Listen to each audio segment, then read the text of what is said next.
once I log onto your system, how much of my information are you able to extract? Because I'm sure you are able to see that this person is looking for a job on social media. Are you able to see this is a specific person? That kind of data that you collect, how much data are you actually collecting in exchange for this Wi-Fi? There's a number of things that you need to be very cognizant of here. Companies like our company is governed by actually very strict rules and regulations. So there are things like the Electronic Communications Act, which I have to adhere to.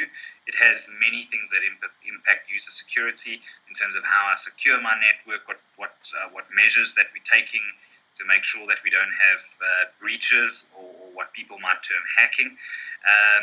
In addition to that, there is the POPI, which is just about to come into effect, and that also says that I have to look after people's information.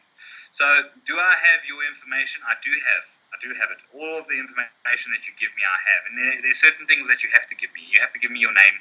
I have to be able to validate your cell phone number or your email address. Now, I'm not using that so I can go sell it to a marketer. I'm doing it because I have to by law.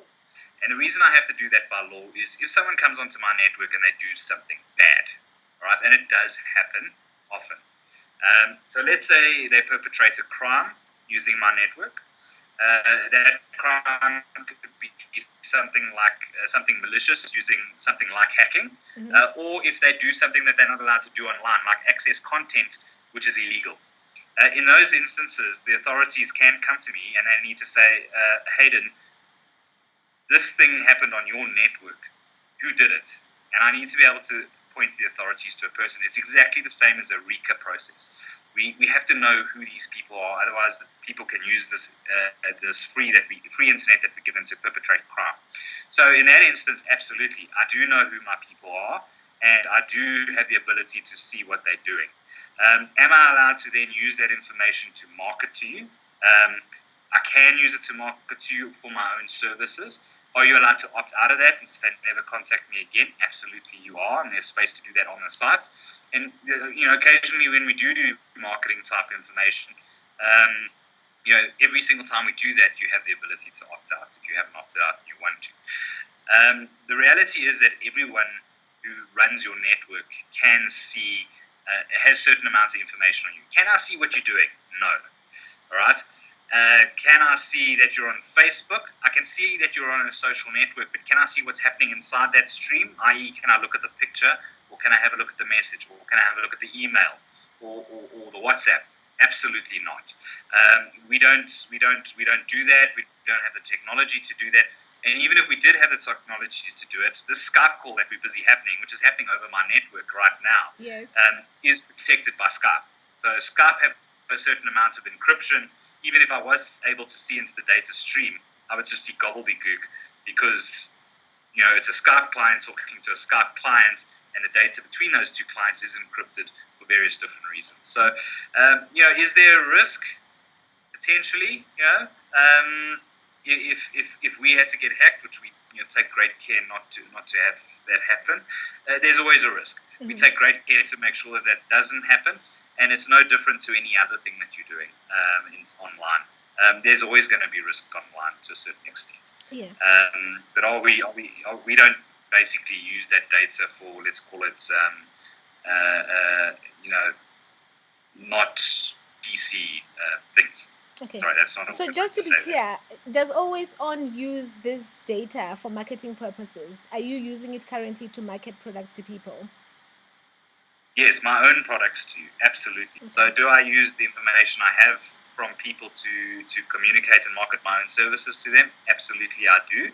Mm-hmm. Can you opt out of it? Absolutely, you can. Okay, great. Are you worried? I know that POPI has been coming along for a while. I was talking to the new regulator that was formed recently. And as much as everybody's talking about it now, it will only be effective sometime in 2019. Where people can actually go with a complaint. Are you ready for POPI to come in? Are you worried? What are your thoughts on it? So I'm not worried about it. It's certainly something that we've been planning for some time.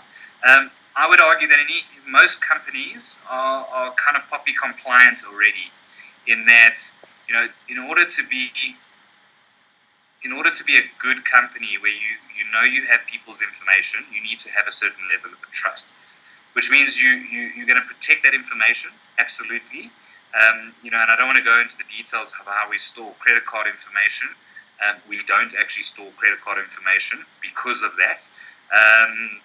So we're very cognizant of the fact that we have people's data. Right now, the only things that we have in our system is your password, which we know, your username, which we know, and your cell phone. And we have to have that from a regulatory perspective. Do we keep that information protected? Yes, we do. Do I have any other information of yours? Because of these things, we actually want to have as little information on you as possible. All the other information that I have is inferred based on, I can tell, yes, this person accessed the network at the Mall of Africa. And I can tell that 2 days later they accessed it at AXA. This is just the way our system works because, like I said, we have indoor networks, so I can tell which indoor network you're using. Yes, I have this information. Do I want to have other information on you in terms of things like credit cards, ID? Absolutely, I don't. The more I have, the more complicated it gets for me. And I think certain companies like banks, so on and so forth, are forced to do that. They're forced to have that information. My personal opinion in this type of environments is I want as little information about you as possible.